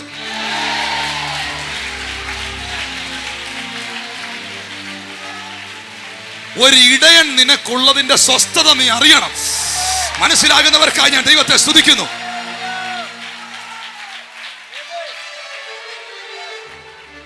ഇവിടെ ഇരിക്കുന്ന മുഴുവൻ ആൾക്കാരും ഓർത്തോണം, ഒരു ഇടയനെ ഈ പട്ടണത്തിൽ ദൈവം എഴുന്നേൽപ്പിച്ചതാണ് നിന്റെ കുടുംബത്തിന്റെ സ്വസ്ഥത. അല്ലെങ്കിൽ ഒരു തുണ്ട് കയറിലോ ഒരു കുപ്പി വിഷത്തിലോ നീ തീരണ്ട, നീ ജയിലിനകത്ത് കയറേണ്ട ദിവസങ്ങൾ കഴിഞ്ഞു. പക്ഷേ ഒരിടയൻ നിനക്ക് വേണ്ടി അപ്പുറത്ത് നിൽക്കുന്നത് കൊണ്ടാണ് നീ സ്വസ്ഥതയോടെ ഈ വെള്ളം കുടിക്കുന്നത്. മനസ്സിലാകുന്നവർക്കായി ഞാൻ ദൈവത്തെ സ്തുതിക്കുന്നു. യഹോവ എൻ്റെ ഇടയനാണെങ്കിൽ, ശ്രേഷ്ഠ ഇടയനായ ദൈവം എൻ്റെ ഇടയനാണെങ്കിൽ എനിക്ക് മുട്ടുണ്ടാകത്തില്ല. പച്ചയായ പുൽപ്പുറം എനിക്കുണ്ട്. വെള്ളം കുടിക്കുന്നെങ്കിൽ സ്വസ്ഥതയോടെ. ഇതൊക്കെ ഏറ്റെടുത്തോ മക്കളെ, എൻ്റെ മക്കളുമാരെ, നിങ്ങളതെല്ലാം ഏറ്റെടുത്തോ. ആഹാരം കഴിക്കുന്നെങ്കിൽ സ്വസ്ഥതയോടെ, ഒന്നേ ജീവിച്ചോളാം സ്വസ്ഥതയോടെ. പിന്നെന്നാ? എൻ്റെ പ്രാണനെ അവൻ തണുപ്പിക്കുന്നു. കൂളായിട്ടിരിക്കുക. 2, വായിക്കാം വാക്യം. തിരുനാമ നിമിത്തം എന്നെ നീതിപാതകളിൽ നടത്തുന്നു. കൂരിരുളിന്റെ വായിക്കാം പാസ്റ്റർ. കൂരിരുൾ താഴ്വരയിൽ കൂടി നടന്നാലും ഞാൻ ഒരു അനർത്ഥവും ഭയപ്പെടുകയില്ല. നീ എന്നോടുകൂടെ ഇരിക്കുന്നുവല്ലോ. അതിന്റെ കാരണം നിന്റെ വടിയും കോലും എന്നെ ആശ്വസിപ്പിക്കുന്നു. എൻ്റെ ശത്രുക്കൾ കാണുകെ നീ എനിക്ക് വിരുന്നൊരുക്കുന്നു. എൻ്റെ തലയെ എണ്ണ കൊണ്ട് അഭിഷേകം ചെയ്യുന്നു. എൻ്റെ പാനപാത്രം നിറഞ്ഞു കവിയുന്നു. നന്മയും കരുണയും എൻ്റെ ആയുഷ്കാലമൊക്കെയും എന്നെ പിന്തുടരും. ഞാൻ യഹോവയുടെ ആലയത്തിൽ ദീർഘകാലം വസിക്കും. ഏറ്റവും അവസാനത്തെ വാക്യം എന്നാ? ഞാൻ യഹോവയുടെ ആലയത്തിൽ ദീർഘകാലം വസിക്കും. ഒന്നൂടെ. നന്മയും കരുണയും എൻ്റെ ആയുഷ്കാലമൊക്കെയും എന്നെ പിന്തുടരും. ഞാൻ യഹോവയുടെ ആലയത്തിൽ ദീർഘകാലം വസിക്കും. കർത്താവ് പറയുന്നത് ഇത്രയേ ഉള്ളൂ. നന്മയും അനുഗ്രഹവും സമൃദ്ധിയും വരുമ്പോൾ നിന്നെ അനുഗ്രഹിച്ച ആലയത്തെ നീ മറക്കരുത്. നീ അനുഗ്രഹം പ്രാപിച്ച ആലയത്തെ നീ മറക്കരുത്. നീ അനുഗ്രഹം പ്രാപിച്ച ഇടത്തെ നീ മറക്കരുത്. ഈ സ്ഥലം എത്ര ഭയങ്കരം! ഇത് ദൈവത്തിന്റെ ആലയമല്ലാതെ മറ്റൊന്നല്ല. അതൊരു വലിയൊരു ഡെമോൺസ്ട്രേഷൻ ഞാൻ കാണിക്കാം. ഇത് നിങ്ങൾ, ഇത് സാത്താൻ. അപ്പോൾ ആ വാക്യത്തിൽ എൻ്റെ കൂടെ നിൽക്കണം. പിശാച് താണ്ടേ ഇവനെ നോക്കി ഇടത്തൂടെ വരിക. ഇടത്തൂടെ ഇവനെ അറ്റാക്ക്, ഇവനെ ഈ സൈഡ് കൊണ്ട് അടിച്ചു വീഴ്ത്താൻ ഇടത്തൂടെ വരാൻ നേരം ഇവിടെ ഒരു വടി, പുറകോട്ട് മാറി. എന്നാൽ ഇതിലേക്കൂടെ വരാം, ഇതിലേക്കൂടെ അറ്റാക്ക് ചെയ്യാം. അടുത്ത് വന്നപ്പോ അവിടെ ഒരു കോല്, അടുക്കാൻ ഒക്കുന്നില്ല. എന്നാ കാണിച്ചു തരാം. പിന്നെ ഫേസ് ടു ഫേസ് ആയിട്ട് അറ്റാക്ക് ചെയ്യാം. വാടാ മുമ്പിലോട്ട് വെച്ചപ്പോൾ ശത്രുക്കൾ കാണുക മേശ.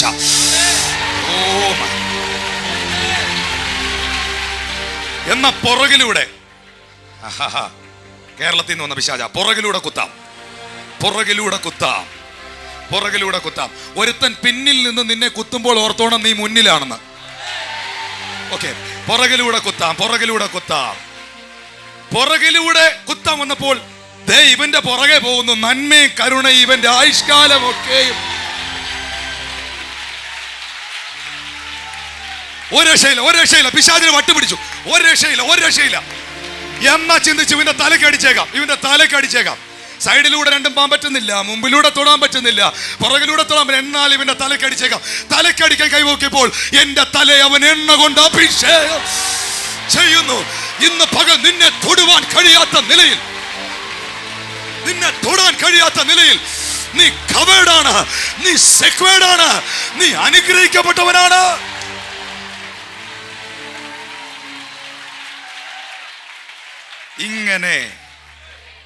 ഇങ്ങനെ ഞാൻ യഹോവയുടെ ആലയത്തിൽ സ്വസ്ഥതയോടെ ദീർഘകാലം വസിക്കും. കരങ്ങളെ ഉയർത്തി ചേർന്ന് ദൈവത്തിന് സ്തോത്രം ചെയ്യാം.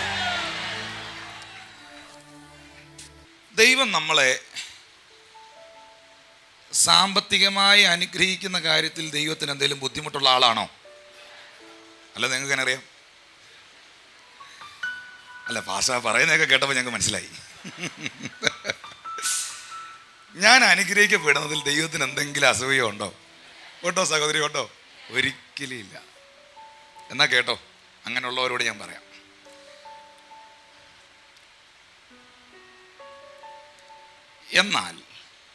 എന്നാൽ അതുകൂടെ പറയണമല്ലോ. ഗോശാലയിൽ കന്നുകാലികളില്ലെങ്കിലും, മുന്തിരിച്ചെടിയിൽ മുന്തിരിപ്പഴമില്ലെങ്കിലും, അത്തിവൃക്ഷത്തിൽ അത്തിപ്പഴമില്ലെങ്കിലും, കാശുണ്ടെങ്കിലും ഇല്ലെങ്കിലും, ഫലമുണ്ടെങ്കിലും ഇല്ലെങ്കിലും, സമൃദ്ധിയാണെങ്കിലും താഴ്ചയാണെങ്കിലും ഞാൻ യഹോവയിൽ തന്നെ ആനന്ദിക്കും. ഇതാണ് നമ്മുടെ ജീവിതം. ഇതാണ് ബാലൻസ്ഡ് ക്രിസ്ത്യൻ ലൈഫ്. എന്നാൽ ദൈവം നമ്മളെ ഫിനാൻഷ്യലി, സാമ്പത്തികമായി, ഭൗതികമായി അനുഗ്രഹിക്കുന്ന വിഷയത്തിൽ എന്തെങ്കിലും എതിർപ്പുള്ള ആളാണോ? അതല്ലെന്നുള്ളത് ആദ്യം അറിയണം. എന്നിട്ട് ഈ വാക്യത്തിലേക്ക് ഞാൻ വരത്തുള്ളൂ. നോക്കിയേ, സങ്കീർത്തനങ്ങൾ 112:3 ഒന്ന് വായിച്ചേ. സങ്കീർത്തനങ്ങൾ 112:3 മൂന്നാമത്തെ വാക്യം വായിച്ചേ. ഐശ്വര്യവും സമ്പത്തും അവന്റെ വീട്ടിൽ ഉണ്ടാകും, അവന്റെ നീതി എന്നേക്കും നിലനിൽക്കുന്നു. ഇനി 1 മുതലുള്ള വാക്യം വായിച്ചേ. യഹോവയെ സ്തുതിക്കുവിൻ, യഹോവയെ ഭയപ്പെട്ട് അവന്റെ കൽപ്പനകളിൽ ഏറ്റവും ഇഷ്ടപ്പെടുന്ന മനുഷ്യൻ അനുഗ്രഹിക്കപ്പെട്ടവൻ. ഇങ്ങോട്ട് നോക്കിയേ, മനുഷ്യൻ എന്നൊരു വാക്കുണ്ടോ? കർത്താവേ, ഇത് ഇഷ്ടപ്പെടാത്ത, ഈ സന്ദേശം ഏറ്റെടുക്കാത്ത വ്യക്തികൾ ഇതിന്റെ നടുവിലുണ്ടെങ്കിൽ നീ അവരുടെ കണ്ണ് തുറക്കണേ അപ്പാ. എൻ്റെ അതരത്തിൽ നിന്ന് ഒരു വാക്ക് പോലും കർത്താവേ ഞാൻ അവരെ കുറ്റപ്പെടുത്തില്ല. ഇതവരുടെ അറിവില്ലായ്മയാണ്. ദൈവത്തെ അറിഞ്ഞ ദാവീദിനെ ദൈവം അനുഗ്രഹിച്ചത് പഞ്ചായത്ത് പ്രസിഡന്റായിട്ടല്ല, ഒരു രാജ്യത്തിലെ രാജാവായിട്ടാണ്. ദൈവത്തിൽ ആശ്രയിച്ച ജോസഫിനെ ദൈവം അനുഗ്രഹിച്ചത് ഒരു ക്ലർക്കും പിയൂണുമായിട്ടല്ല, ഒരു രാജ്യത്തിൻ്റെ മന്ത്രിയായിട്ടാണ്. കർത്താവേ, അങ്ങയിൽ ആശ്രയിച്ച അങ്ങയുടെ പുത്രനെ ലോകം കാണുക അങ്ങ് ഉയർത്തിയവനാണ്, മാനിച്ചവനാണ്. ഈ വചനം വിശ്വസിപ്പാൻ നീ ഇവരുടെ കണ്ണ് തുറക്കണമേ. ആമേൻ. ബൈബിൾ പറയുന്നു, യഹോവയിൽ ഭയപ്പെട്ട് അവൻ്റെ കൽപ്പനകളിൽ ഏറ്റവും ഇഷ്ടപ്പെടുന്ന മനുഷ്യൻ അനുഗ്രഹിക്കപ്പെട്ടവൻ. ഭാഗ്യവാൻ എഴുതിയിരിക്കുമ്പോൾ അനുഗ്രഹിക്കപ്പെട്ടവൻ എന്ന വാക്കാ ശരി. ഇംഗ്ലീഷിൽ അവിടെ ബ്ലെസ്സഡ് മാൻ എന്ന് എഴുതിയിരിക്കുന്നത്. ആരാ അനുഗ്രഹിക്കപ്പെടുന്നേ? യഹോവയിൽ ആശ്രയിക്കുകയും അവൻ്റെ കൽപ്പനകളെ ഏറ്റവും ഇഷ്ടപ്പെടുന്നവൻ. കർത്താവിൻ്റെ വചനത്തെ ഇഷ്ടപ്പെടുന്ന എത്ര പേരുണ്ട്? കർത്താവിൻ്റെ വചനത്തെ ഉയർത്തുന്നവനെ കർത്താവ് ഉയർത്തും.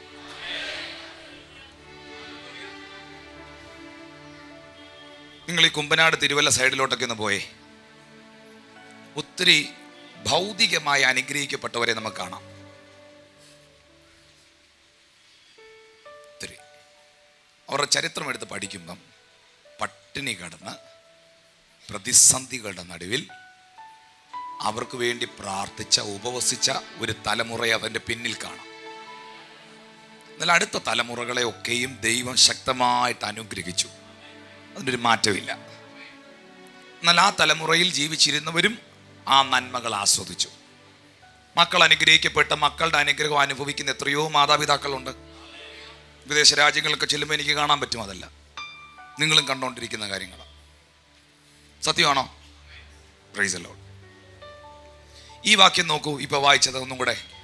യഹോവയെ ഭയപ്പെട്ട് അവൻ്റെ കൽപ്പനകളിൽ ഏറ്റവും ഇഷ്ടപ്പെടുന്ന മനുഷ്യൻ അനുഗ്രഹിക്കപ്പെട്ടവൻ. അങ്ങനെ ചെയ്താൽ എന്താ ഗുണം? അവൻ്റെ സന്തതി ഭൂമിയിൽ ബലപ്പെട്ടിരിക്കും. നേരുള്ളവരുടെ തലമുറ അനുഗ്രഹിക്കപ്പെടും. ഐശ്വര്യവും സമ്പത്തും അവൻ്റെ വീട്ടിലുണ്ടാകും. അവൻ്റെ നീതി. അപ്പോൾ അനുഗ്രഹിക്കപ്പെടും. ആ അനുഗ്രഹം അതിൻ്റെ ഒരു ബേസ് ഇവിടെ പറഞ്ഞിരിക്കുന്നതിന് ഐശ്വര്യവും സമ്പത്തും അവൻ്റെ വീട്ടിലുണ്ടാകും. ഇപ്പം നമ്മൾ മലയാളികളല്ലേ, നമ്മളങ്ങ് കടന്ന് ചിന്തിക്കും, ദൈവത്തെ അറിയാത്തവനും ഇതൊക്കെ ഉണ്ടല്ലോ. ഞാൻ അവരെക്കുറിച്ചല്ല പറയുന്നത്. ജീവന്റെ പുസ്തകത്തിൽ പേരെഴുതിയവരെ കുറിച്ചാണ്. കർത്താവിനെ ആശ്രയിക്കുകയും അറിയുകയും ചെയ്തവരെ കുറിച്ചാണ്. ദൈവത്തിൻ്റെ മക്കളെ കുറിച്ചാണ് ഞാൻ ഈ പറയുന്നത്. ചോദ്യം ഇതാണ്, ജാതികളുടെ ഇടയിൽ നിങ്ങൾ ഇനി നിന്നെ അനുഭവിക്കുകയില്ല എന്ന് കർത്താവ് പറഞ്ഞിട്ടുണ്ടോ? ഉണ്ടോ? ഇസ്രായേൽ മക്കളെ മിസ്രൈമിൽ നിന്ന് ദൈവം പുറപ്പെടുവിച്ചപ്പോൾ ദൈവം അവരെ പട്ടിണിക്കിട്ടോ? ദൈവം അവർക്ക് ദാഹം കൊണ്ട് അവരെ നശിപ്പിച്ചോ? അവരെ പരീക്ഷിച്ചു. പക്ഷേ തീക്കൽ പാറയിൽ നിന്ന് വരെ നല്ല തണുത്ത വെള്ളം ദൈവം അവർക്ക് കൊടുത്തു. മന്നായും കാടയും അവർക്ക് വർഷിപ്പിച്ചു. ഉഴുന്നരയ്ക്കാതെ അരി ആട്ടാതെ രാവിലെ കതക് തുറക്കുമ്പോൾ വീടിന് മുമ്പിൽ ബ്രേക്ക്ഫാസ്റ്റ്. അന്നെങ്ങാനും ജീവിച്ചാൽ മതിയായിരുന്നെന്നാണ് ചില സഹോദരിമാർ പറയുന്നത്. ഹലോ, ദൈവം അങ്ങനെ ചെയ്തു. ചെങ്കടലിനെ രണ്ടായി വിഭാഗിച്ച് കർത്താവ് അവർക്ക് വേണ്ടി ഒരു നാഷണൽ ഹൈവേ അതിലൂടെ തുറന്നു. രണ്ട് സൈഡിലും ചിറ പോലെ വെള്ളം പൊങ്ങി നിൽക്കുമ്പം, ചിറ പോലെ വെള്ളം രണ്ട് സൈഡിലൂടെയും നിൽക്കുമ്പം അതിൻ്റെ നടുക്കൂടെ നടക്കുന്നവന് നല്ല സുഖമാണോ ഭയങ്കര ചൂടാണോ? ആണോ? അപ്പൊ ദൈവം അവരെ ചൊവ്വേ നടത്തിയോ? ദൈവം അവരെ വലച്ചോ? പക്ഷെ ദൈവത്തെ വലയ്ക്കാൻ നോക്കിയവനൊക്കെ വലഞ്ഞു.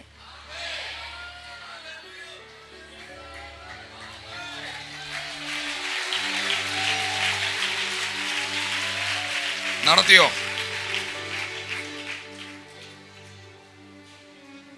കർത്താവ് എന്നാ പറഞ്ഞു? ഞാൻ നിങ്ങളെ പാലും തേനും ഒഴുകുന്ന, നമ്മുടെ ആൾക്കാർ അതിനെ ഇന്റർപ്രറ്റ് ചെയ്തതിനെ നിത്യതയുടെ തുറമുഖത്ത് പാലും തേനും അങ്ങനെയൊക്കെ ആക്കി. അങ്ങനെയാണോ? നിത്യതയുടെ തുറമുഖത്താണോ അവരെ എത്തിച്ചേ? യോശുവായും കൂട്ടരും ദൈവം എത്തിച്ചത് നിത്യതയുടെ തുറമുഖത്താണോ? ആണോ? അല്ല, ഭൂമി തന്നെ ആയിരുന്നത്. ഈ അച്ചാന് പാലും തേനും ഇല്ലെന്ന് കരുതി നമുക്ക് എന്നായും പറ്റും? എടാ, ഞാൻ വിശ്വസിക്കുന്നു എനിക്കത് ഒഴുകും. നിന്റെ ഒഴുക്ക് നിന്ന് പോയതിന് ഞാൻ എന്നാ ചെയ്യും? വിശ്വസിക്കുന്നവർക്കായി ഞാൻ ദൈവത്തെ സ്തുതിക്കുന്നു. വായിച്ചേ, ഐശ്വര്യവും സമ്പത്തും അവന്റെ വീട്ടിലുണ്ടാകും. നിങ്ങളുടെ വീട്ടിലുണ്ടാകണോ? ഉണ്ടാകണോ എന്നുള്ളവരുന്ന് കൈ ഉയർത്തി. അവരൊന്ന് കൈ ഉയർത്തി ഞാൻ ഒന്ന് പ്രാർത്ഥിക്കട്ടെ. കർത്താവേ, നിന്റെ വചനത്തിൽ എഴുതിയിരിക്കുന്നു, നിന്റെ കൽപ്പനകളെ പ്രമാണിക്കുകയും നിന്റെ വചനത്തെ അനുസരിക്കുകയും ചെയ്യുന്നവൻ്റെ വീട്ടിൽ ഐശ്വര്യവും സമ്പത്തും ഉണ്ടാകും, അവൻ്റെ തലമുറ അനുഗ്രഹിക്കപ്പെടുമെന്ന്. കർത്താവ്, ഈ ഒരൊറ്റ വാക്യം മതി എൻ്റെ ജീവിതം മാറാൻ. ഈ ഒരൊറ്റ വചനം മതി എന്നെ ചലിപ്പിക്കാൻ. ഞാനത് വിശ്വസിച്ച് ഏറ്റെടുക്കുക. കർത്താവേ, നീ ഈ വചനത്തെ ഈ സഭയിലേക്ക് റിലീസ് ചെയ്യണമേ, നിന്റെ ജനത്തിലേക്ക് റിലീസ് ചെയ്യണമേ. അങ്ങയുടെ ജനത്തെ ഞാൻ യേശുവിൻ്റെ നാമം ചൊല്ലി അനുഗ്രഹിക്കുന്നതില്ല. അത് സംഭവിച്ചതിനായി സ്തോത്രം. ആമേൻ. ശബ്ദമുയർത്തി ഹല്ലേലൂയ. നന്മയും കരുണയും നിങ്ങളുടെ ആയുഷ്കാലമൊക്കെ നിങ്ങളെ പിന്തുടരുമ്പം, പച്ചയായ പുൽപ്പുറമൊക്കെ വരുമ്പം, ഞാൻ ചിലപ്പോൾ പറയുന്നില്ല, രാജ്യത്വം പ്രാപിച്ചു വരുമ്പോൾ എന്നെയും കൂടെ ഓർത്തോണേ.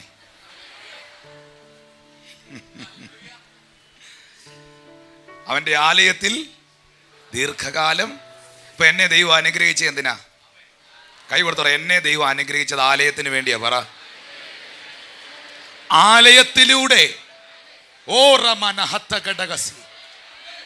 ആലയത്തിലൂടെ എന്റെ ദൈവം എന്നെ അനുഗ്രഹിച്ചത് ആലയത്തിന് വേണ്ടിയാണ്. വിശ്വസിക്കുന്ന ദൈവമക്കൾക്കായി ഞാൻ ദൈവത്തെ സ്തുതിക്കുന്നു. പക്ഷേ ഒത്തിരി വാക്യങ്ങളുണ്ട്. സദൃശ്യവാക്യം 10:22. റജിബദറെ, സദൃശ്യവാക്യം 22:4 റജിബദർ എടുക്കണം. സദൃശ്യവാക്യം 22:4. ജിജി പാസ്റ്റർ സദൃശ്യവാക്യം 10:22 എടുക്കണം പെട്ടെന്ന്. യഹോവയുടെ അനുഗ്രഹത്താൽ സമ്പത്തുണ്ടാകുന്നു, അധ്വാനത്താൽ അതിനോട് ഒന്നും കൂട്ടുന്നില്ല. ഇങ്ങോട്ട് നോക്കിയേ, അതെങ്ങനെ ഭാഷ ശരിയാവുന്നേ? നമ്മൾ കഷ്ടപ്പെട്ടോ, ജോലി ചെയ്യണം. പക്ഷേ വിശ്വാസം ഉണ്ടെങ്കിലേ എറിയാവൂ, അല്ലെ കല്ല് തിരിച്ച് തലേ കൊള്ളും. മാവേ കൊള്ളുന്നത് കമ്പേ കൊണ്ടി തട്ടി തിരിച്ചു വരും. യഹോവയുടെ അനുഗ്രഹത്താൽ സമ്പത്തുണ്ടാകുന്നു. അധ്വാനിക്കണ്ടെന്നല്ല അതിൻ്റെ അർത്ഥം. അധ്വാനിക്കുന്നത് കൊണ്ട് അതിനോടൊന്നും കൂടുന്നില്ല. അധ്വാനിക്കാൻ തന്നെയാണ് കർത്താവ് വിളിച്ചിരിക്കുന്നത്. പക്ഷെ ബൈബിൾ പറയുന്നത് കേട്ടോ, അധ്വാനിക്കണമെന്നല്ല, അധ്വാനിക്കണം. പക്ഷെ ഒരു കാര്യം ഓർത്തോളം, എൻ്റെ പ്രയത്നം കൊണ്ട് നമ്മളൊന്ന് ഇറങ്ങി നിന്നാലേ എന്തേലും നടക്കൂ. അത് ചുമ്മാതെ. യഹോവ വീട് പണിയാതിരുന്നാൽ പണിയുന്നവൻ വൃഥ അധ്വാനിക്കുന്നു. യഹോവ പട്ടണം കാക്കാതിരുന്നാൽ കാവൽക്കാരൻ വൃഥ ജാഗരിക്കുന്നു. യഹോവയുടെ അനുഗ്രഹത്താൽ എന്തുണ്ടാകുന്നു? സമ്പത്തുണ്ടാകുന്നു. അതിനോട് അധ്വാനത്താൽ ഒന്നും കൂടുന്നില്ല. Come on, read. താഴ്മയ്ക്കും യഹോവ ഭക്തിക്കുമുള്ള പ്രതിഫലം ധനവും മാനവും ജീവനുമാകുന്നു. താഴ്മയ്ക്കും യഹോവ ഭക്തിക്കും ഒരു പ്രതിഫലമുണ്ടോ? പ്രതിഫലമുണ്ടോ? ആ പ്രതിഫലം എന്നാ? ധനവും മാനവും ജീവനും. സാമ്പത്തികം നിന്നെ അനുഗ്രഹിക്കും. നിന്നെ നിന്ദിച്ചവർ മുമ്പിൽ ദൈവം നിന്നെ മാനിക്കും. ദൈവം നിനക്ക് സമർത്ഥിതം അനുഗ്രഹിക്കും. യേശുവിന്റെ അധികാരമുള്ള നാമത്തിൽ. യഹോവ ഭക്തിക്കും താഴ്മയ്ക്കും ഉള്ള പ്രതിഫലം ധനവും മാനവും അനുഗ്രഹമാ.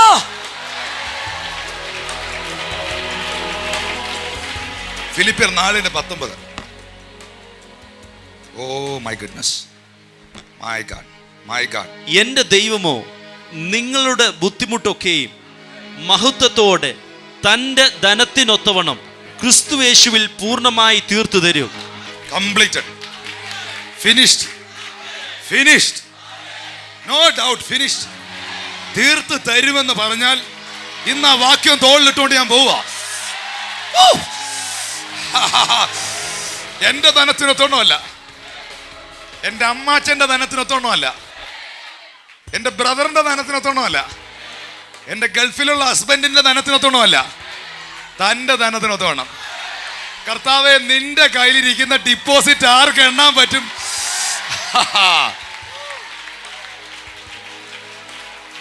Genesis chapter 14, ഉൽപ്പത്തി 14 verses 13 to I think 22. 13 മുതൽ 22 വരെ ഉൽപ്പത്തി 14.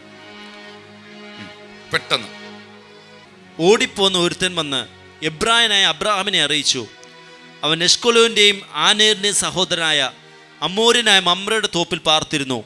അവർ അബ്രാമിനോട് സഖ്യത ചെയ്തവരായിരുന്നു.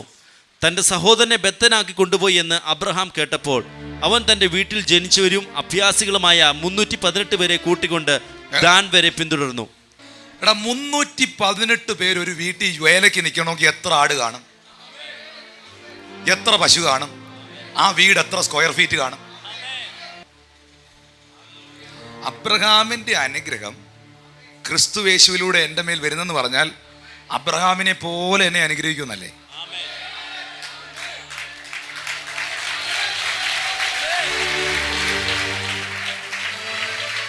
വായിച്ചോ വാസേ, വായിച്ചോ. രാത്രിയിൽ അവനും അവൻ്റെ ദാസന്മാരും അവരുടെ നേരെ ഭാഗമായി പിരിഞ്ഞു ചെന്ന് അവരെ തോൽപ്പിച്ചു. ദമേശേക്കിന്റെ ഇടത് ഭാഗത്തുള്ള ഹോബ വരെ അവരെ പിന്തുടർന്നു. അവൻ സമ്പത്തൊക്കെയും മടക്കിക്കൊണ്ടുവന്നു. ആര് വായിച്ചേ? അവൻ സമ്പത്തൊക്കെയും മടക്കിക്കൊണ്ടുവന്നു. തൻ്റെ സഹോദരനായ ലോത്തിനെയും അവൻ്റെ സമ്പത്തിനെയും സ്ത്രീകളെയും ജനത്തെയും കൂടെ മടക്കിക്കൊണ്ടുവന്നു. അവൻ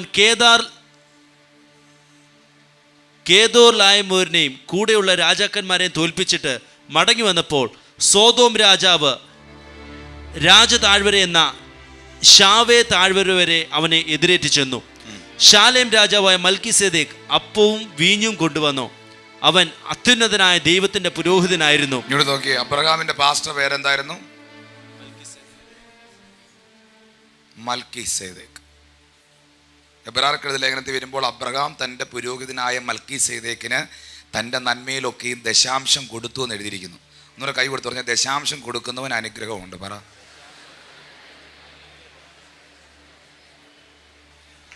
വായിച്ചേ, കമോൺ റീഡ്.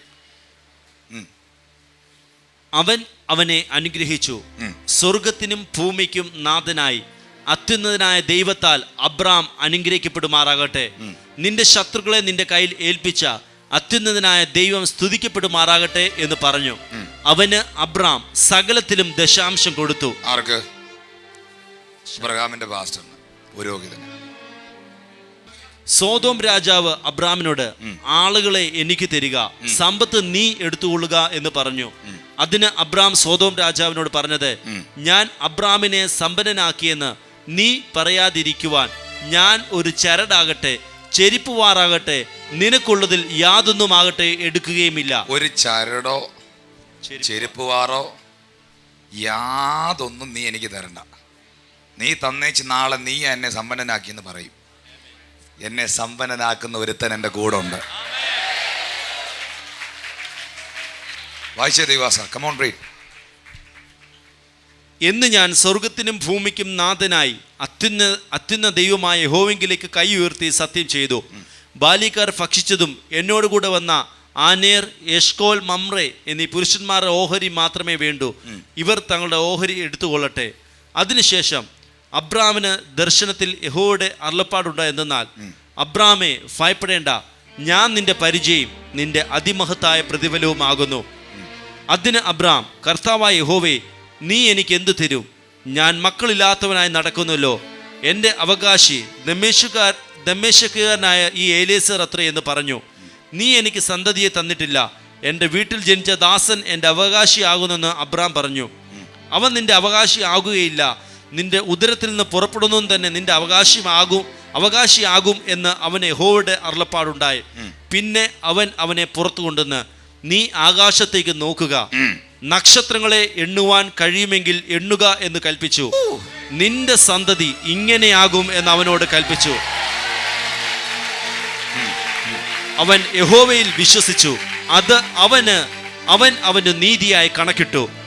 പിന്നെ അവനോട്, ഈ ദേശത്തെ നിനക്ക് അവകാശമായി തരുവാൻ കൽദയ പട്ടണമായ ഊരിൽ നിന്ന് നിന്നെ കൂട്ടിക്കൊണ്ടുവന്ന യഹോവ ഞാനാകുന്നു എന്ന് അരുളി ചെയ്തു.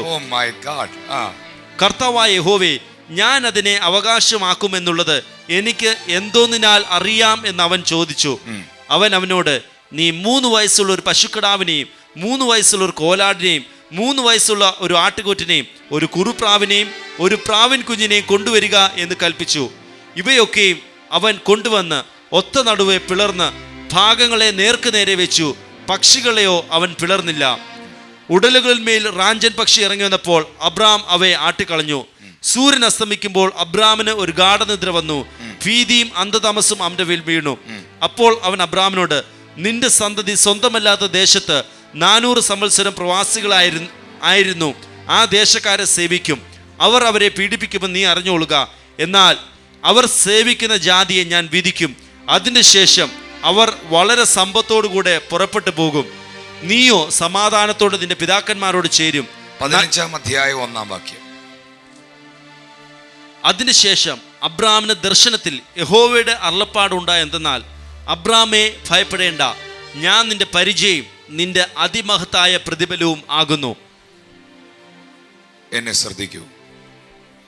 ദൈവത്തിന്റെ വാക്കനുസരിച്ച കർത്താവിന് വേണ്ടി നിന്ന അബ്രഹാമിനോട് ദൈവം പറയുന്നു, ആകാശത്തിലെ നക്ഷത്രങ്ങളെക്കായാലും കടൽക്കരയിലെ മണൽത്തരികളെക്കായാലും അധികം ഞാൻ നിന്നെ വർദ്ധിപ്പിക്കും. ഒരു വർധനവിൻ്റെ അനുഗ്രഹം, ഒരു വർധനവിൻ്റെ അഭിഷേകം അബ്രഹാമിൻ്റെ മേലുണ്ട്. അങ്ങനെയാണെങ്കിൽ ക്രിസ്തുവേശുള്ള വിശ്വാസത്താൽ അത് നിങ്ങളുടെ മേൽ വെളിപ്പെട്ടു വന്നിരിക്കുകയാണ്. ഞാൻ ഈ മെസ്സേജ് സമയപരിമിതികൾ കൊണ്ട് അവസാനിപ്പിക്കുക. ഒരു വാക്യം, സങ്കീർത്തന പുസ്തകം 119:57.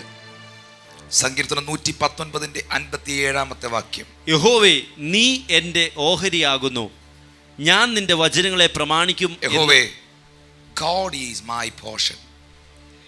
നിങ്ങൾ എത്ര പേര് പറയും എൻ്റെ ഓഹരി ദൈവമാണെന്ന്? അപ്പൻ തന്ന ഓഹരിയല്ല, അമ്മ തന്ന ഓഹരിയല്ല, എൻ്റെ ഓഹരി ദൈവമാണ്. സ്വന്തമായിട്ട് ഓഹരിയും വസ്തുവൊക്കെ ഉള്ളവരെന്ന് കൈ ഉയർത്തി. എന്തെങ്കിലുമൊക്കെ ഉള്ളവർ, അപ്പനോ അമ്മയോ ആരെങ്കിലും 5 സെന്റ് വസ്തുവെങ്കിലും തന്നിട്ടുള്ളവരെന്ന് കൈ ഉയർത്തി. ഓക്കെ, നിങ്ങളുടെ ഓഹരിയിൽ ഒരു പ്ലാവ് നിപ്പുണ്ട്, അതിനകത്ത് ചക്ക ആർക്കാ? സിമ്പിൾ ക്വസ്റ്റ്യനാ. കാക്കയ്ക്കോ? പിന്നെ നിങ്ങൾക്കാ. നിങ്ങളുടെ ഓഹരിയിൽ നല്ലൊരു പൈനാപ്പിൾ പിടിച്ചാൽ, കൈതച്ചക്ക പിടിച്ചാൽ, ആ പൈനാപ്പിൾ ആർക്കാ? നിങ്ങളുടെ ഓഹരിയിൽ നിൽക്കുന്ന പേരയിൽ പേരയ്ക്ക പിടിച്ചാൽ ആർക്കാ? നിങ്ങളുടെ ഓഹരിയിൽ എന്തൊക്കെയുണ്ടോ അതെല്ലാം നിങ്ങൾക്കാ. അപ്പോൾ യഹോവ എൻ്റെ ഓഹരിയാണ്. അപ്പോൾ അവനിലുള്ളതെല്ലാം എനിക്കുള്ളതാണ്.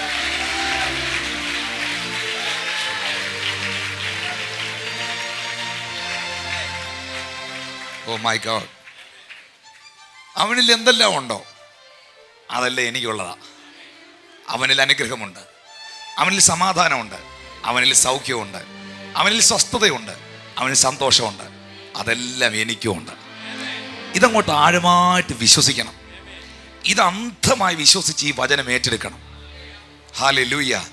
അബ്രഹാമിനെ ഐശ്വര്യമായി അനുഗ്രഹിച്ച് അവൻ്റെ പേർ വലുതാക്കിയ സർവശക്തനായ ദൈവം നമ്മളെ അനുഗ്രഹിക്കും.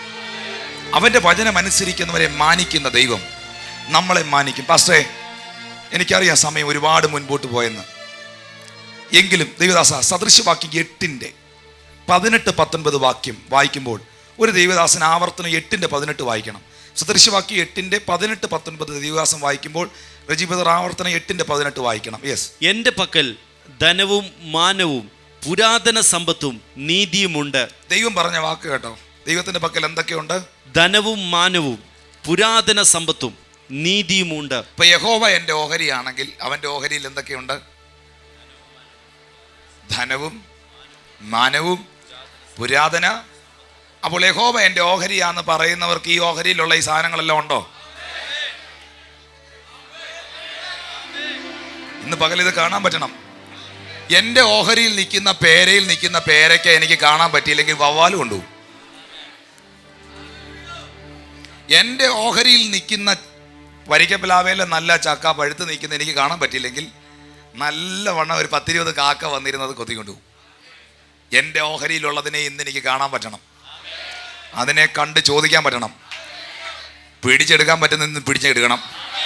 അടത്തിയിടാൻ പറ്റുന്ന എല്ലാം ഇന്ന് കയറി ഇന്ന് അടത്തിയിടണം. എത്ര പേർക്ക് ഞാൻ ഈ പറയുന്ന മനസ്സിലാകുന്നുണ്ട്? വായിച്ചാട്ടെ പാസ്റ്ററേ. എൻ്റെ ഫലം പൊന്നിലും തങ്കത്തിലും, എൻ്റെ ആദായം മേത്തരമായ വെള്ളിയിലും നല്ലത്. ആവർത്തനം 8:18. നിന്റെ ദൈവമായ യഹോവയെ നീ ഓർക്കണം. നിന്റെ പിതാക്കന്മാരോട് സത്യം ചെയ്ത തൻ്റെ നിയമം ഇന്നുള്ളതുപോലെ ഉറപ്പിക്കേണ്ടതിന് അവനല്ലോ നിനക്ക് സമ്പത്തുണ്ടാക്കുവാൻ ശക്തി തന്നത്. സമ്പത്തുണ്ടാക്കാൻ നിങ്ങൾക്ക് ശക്തി തരുന്നത് ദൈവമായ യഹോവയാണ്. അപ്പൊ ഇവിടെ ഇരിക്കുന്നവരെന്നെ നോക്കിയേ. നിങ്ങളെപ്പോലെ എത്രയോ ആൾക്കാർക്ക് ജോലി ചെയ്യാൻ പറ്റുന്നില്ല. ഭാര്യമാരെ, നിങ്ങളുടെ ജീവിത പങ്കാളിക്ക് ദൈവം കൊടുത്ത ആരോഗ്യത്തിന് നന്ദി പറയണം. എത്രയോ പുരുഷന്മാർ കിടപ്പില്ലായിരിക്കുമ്പോൾ സമ്പത്തുണ്ടാക്കാൻ ദൈവം ശക്തി തന്നില്ലേ? പിശാച്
അവൻ വഞ്ചകനല്ല.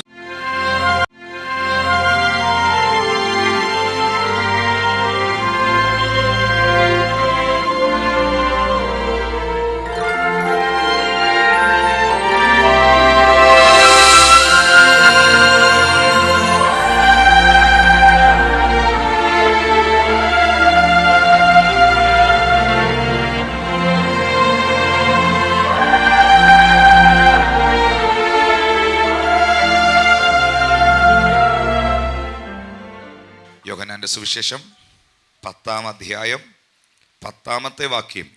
മോഷ്ടിക്കുവാനും അറുക്കുവാനും മുടിക്കുവാനും അല്ലാതെ കള്ളൻ വരുന്നില്ല. അവർക്ക് ജീവൻ ഉണ്ടാകുവാനും സമൃദ്ധിയായി ജീവൻ ഉണ്ടാകുവാനും അത്രേ ഞാൻ വന്നിരിക്കുന്നത്. മോഷ്ടിക്കുവാനും അറുക്കുവാനും മുടിക്കുവാനുമല്ലാതെ കള്ളൻ വരുന്നില്ല. ഇവിടെ കള്ളൻ എന്ന കർത്താവ് ഉദ്ദേശിച്ചിരിക്കുന്നത് സാത്താനെയാണ്, അല്ലെങ്കിൽ പിശാചിൻ്റെ പ്രവർത്തനങ്ങളെയാണ്. സർവശക്തനായ ദൈവത്തിന് അനേക നാമങ്ങൾ, അനേക പേരുകൾ ഉള്ളതുപോലെ തന്നെ ബലഹീനനായ പിശാചിനും പരാജയപ്പെട്ട പിശാചിനും പല പേരുകളുണ്ട്. പഴയ പാമ്പ്, മഹോപദ്രവകാരി, സാത്താൻ, ഇരുട്ട്, ഇങ്ങനെ വിവിധ പേരിൽ പിശാചിനെ അറിയപ്പെടുന്നുണ്ട്. അതിലെ ഒരു പേരാണ് യേശു ഇവിടെ പറഞ്ഞത്, കള്ളൻ. കള്ളൻ അറക്കുവാനും മുടിക്കാനും മോഷ്ടിക്കാനുമല്ലാതെ കള്ളനായ സാത്താൻ വരുന്നില്ല. എന്നാൽ യേശു പറയുന്നു, എന്നാൽ ഞാൻ വന്നതോ. യേശു കർത്താവ് അവനെക്കുറിച്ച് നമുക്ക് പരിചയപ്പെടുത്തുന്നു. യേശു വന്നതോ നിങ്ങൾക്ക് ജീവൻ ഉണ്ടാകാനും, അത് വെറും ജീവനല്ല, സമൃദ്ധിയായ ജീവൻ, അബണ്ടന്റ് ലൈഫ്. അപ്പോൾ ക്രിസ്തു യേശു കണ്ടുകൊണ്ടിരിക്കാനുള്ളത് കർത്താവ് നിന്റെ കയ്യിൽ ഏൽപ്പിച്ച് തരും. സമ്പത്തുണ്ടാക്കാൻ ദൈവം നിനക്ക് ശക്തി തരും. പക്ഷെ മോളെ നീ ഓർക്കണം, നിന്റെ ലക്ഷ്യം പണത്തിലേക്കാകരുത്, നിന്റെ ലക്ഷ്യം സമ്പത്തിലേക്കാകരുത്, നിന്റെ ലക്ഷ്യം നിന്റെ സ്വാർത്ഥ താല്പര്യങ്ങളിലേക്കാകരുത്, നിന്റെ ലക്ഷ്യം നിന്റെ ചില ഇഷ്ടങ്ങൾ നടക്കണമെന്നുള്ളതാകരുത്. നിന്റെ ലക്ഷ്യം ഈ ഇടയനെ പ്രസാദിപ്പിക്കണമെന്നുള്ളതായിരിക്കണം. നിന്റെ ലക്ഷ്യം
എല്ലാ ബന്ധുഭക്ഷവും എല്ലാ ഭിന്നതയും യേശുവിൻ നാമത്തിൽ പൊട്ടിമാറി ആത്മാവിന്റെ ഐക്യതയിൽ ജനം ക്രിസ്തുവിൽ ഒന്നായി ചേരട്ടെ.